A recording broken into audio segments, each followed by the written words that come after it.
আমরা জুলাই গণহত্যা বলতে আমি অগাস্টের প্রথম 5 দিনে গণহত্যার কথা যাচ্ছি।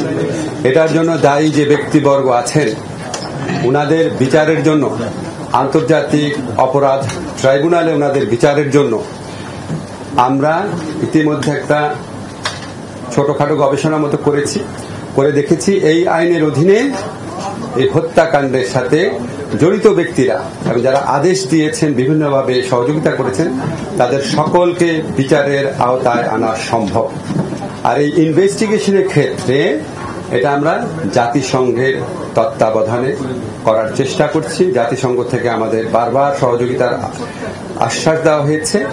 আমরা বিচারের সত্যিকারের স্বচ্ছতা নিরপেক্ষতা নিশ্চিত করার জন্য আমরা জাতিসংঘের তত্ত্বাবধানে আমাদের ইনভেস্টিগেশন টিম থাকে, তারা কাজ করবে জাতিসংঘের তত্ত্বাবধানে।